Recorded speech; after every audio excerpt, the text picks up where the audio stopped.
¿Qué tal? Bienvenidos. Hoy vamos a meternos de lleno en el manejo del shock séptico, pero desde una perspectiva moderna. Vamos a revisar la evidencia más reciente, que la verdad nos está empujando a dejar atrás esos protocolos rígidos, de talla única, para movernos hacia un enfoque mucho más dinámico y sobre todo personalizado para cada paciente en la UCI.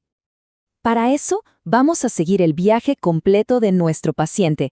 Arrancamos con el diagnóstico en esa famosa hora dorada. Pasamos por los pilares de la reanimación con líquidos y vasopresores. Vemos qué hacer cuando las cosas se complican con terapias de rescate y terminamos con una fase que es fundamental, el desescalamiento. Bueno, empecemos por el principio, por lo más fundamental, porque tener una definición clara del shock y un diagnóstico preciso no es solo el primer paso, es lo que va a marcar absolutamente todo el manejo que venga después. Nuestro punto de partida sigue siendo la definición de consenso del 2014, que es nuestro norte. En esencia, y esto es lo clave, shock es hipoxia celular. No se trata solo de un número en el monitor de presión arterial, sino de lo que realmente está pasando allá abajo a nivel de los tejidos. A lo largo de esta charla vamos a hablar de un montón de intervenciones. Pero, ¿cómo sabemos qué recomendación seguir casi a ciegas y cuál hay que tomar con más pinzas? Bueno, para eso es crucial que todos hablemos el mismo idioma, y ese es el de la metodología GRADE. Y es que GRADE nos da un marco de referencia súper útil. Si vemos una recomendación fuerte, el mensaje es simple. La evidencia es tan sólida que la gran mayoría de los pacientes se van a beneficiar. En cambio, si es condicional, es una señal de alerta que nos dice, ojo, acá la decisión depende mucho del paciente, del contexto clínico. Esto es la base para una medicina verdaderamente personalizada. Y una de las primeras decisiones críticas que enfrentamos es esta. ¿Qué objetivo de reanimación vamos a seguir? Nos guiamos por un biomarcador sistémico como el lactato, que a veces es lento y necesita un laboratorio. O nos basamos en un signo clínico que tenemos ahí, a la mano, al lado de la cama, como es el tiempo de llenado capilar. Cada uno, como ven, tiene sus pros y sus contras. Y esta discusión nos lleva directo al estudio Andrómeda Shock. Es cierto, el resultado primario, la mortalidad a 28 días, no tuvo una diferencia estadísticamente significativa. Pero ojo, acá está el detalle importante. El grupo que se guió por la perfusión periférica tuvo menos disfunción orgánica a las 72 horas. ¿Qué nos dice esto? Que quizá mirar la piel del paciente nos da una señal más temprana y sensible para proteger sus órganos. Pasemos ahora al primer gran pilar del tratamiento, los líquidos. Y aquí el desafío es como caminar en la cuerda floja, ¿no? Tenemos que reanimar de forma efectiva, pero sin caernos al abismo de la sobrecarga hídrica, que sabemos que es muy peligrosa. La pregunta hoy en día ya no es simplemente ¿cuánto líquido le paso? Es mucho más fina. Es ¿cuándo empiezo? ¿Cómo guío la administración? Y quizá la más importante de todas, ¿cuándo sé que tengo que parar? Esto nos obliga a pensar de una forma mucho más dinámica, lejos del viejo 30 mililitros por kilo para todo el mundo. Por suerte, para guiar esta decisión, tenemos estas herramientas, los predictores dinámicos. Todos estos métodos nos ayudan a responder una pregunta clave. Si le doy más volumen a este paciente, ¿su corazón va a responder aumentando el gasto cardíaco? Son infinitamente más fiables que las viejas mediciones estáticas como la presión venosa central. Y si todavía hay dudas de por qué es tan vital ser juiciosos con los líquidos, miren este número del estudio REDUCE. Es impactante. Solo por limitar los líquidos que no son de reanimación, ya saben, los de mantenimiento o las diluciones de fármacos, se logró un balance casi 3.6 litros menos negativo en solo 3 días. Y esa reducción es crucial porque nos ayuda a evitar esto, el síndrome de acumulación de líquidos, que no es solo un paciente hinchado, Es una acumulación de fluidos que se asocia directamente con la aparición de nueva falla de órganos y, por supuesto, con peores resultados.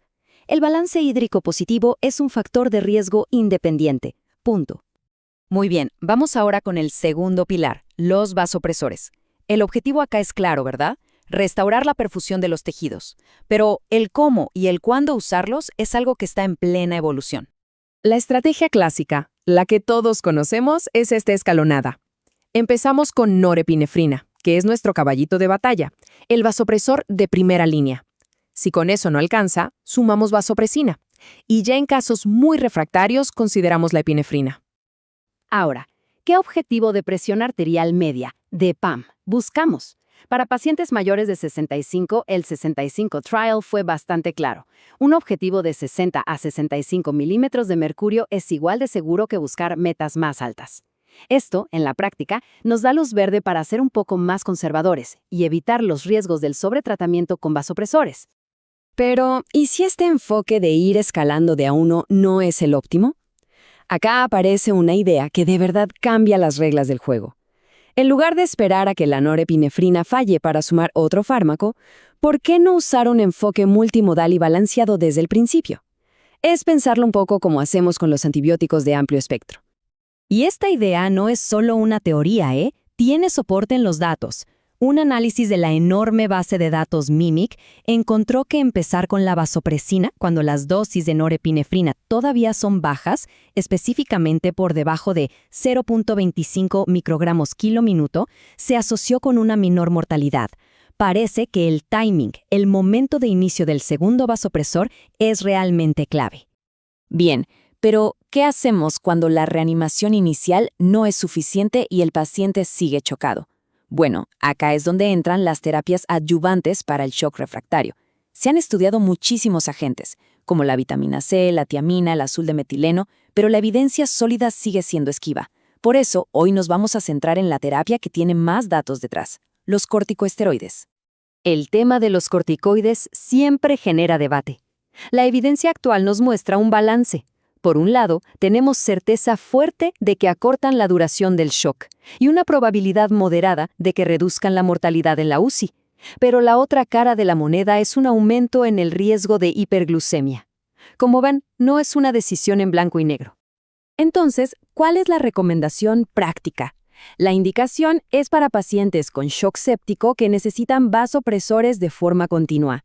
La dosis, menos de 400 miligramos de hidrocortisona o su equivalente por día. Y acá, lo más importante, es una recomendación condicional según grade, lo que nos grita que la decisión final debe ser individualizada para cada paciente. Y llegamos a la fase final, que muchas veces es la gran olvidada, pero que es absolutamente crítica. El desescalamiento no es algo pasivo, no es solo esperar y ver. Es una estrategia activa, dirigida, y es fundamental para la recuperación del paciente. Para retirar los vasopresores, los datos observacionales nos sugieren una secuencia para minimizar el riesgo de hipotensión. Primero, si el paciente está estable, podemos bajar nuestro objetivo de PAM a 60. Segundo, empezamos a bajar la norepinefrina. Y por último, retiramos la vasopresina. Y en cuanto a los líquidos, la desreanimación activa es la clave. ¿Qué significa esto? Significa ser detectives, cazar y limitar todas esas fuentes ocultas de fluidos, el famoso fluid creep, y al mismo tiempo usar activamente diuréticos o incluso la terapia de reemplazo renal para llevar al paciente a un balance hídrico negativo. Y con esta reflexión cerramos. Llevamos décadas en la terapia intensiva centrados en dar líquidos, dar vasopresores, dar soporte. La gran pregunta que nos queda ahora es, ¿será que el próximo gran avance en sepsis no va a venir por dar algo más, sino por saber cuándo y sobre todo cómo empezar a quitar? Es un cambio de paradigma total. Gracias por habernos acompañado.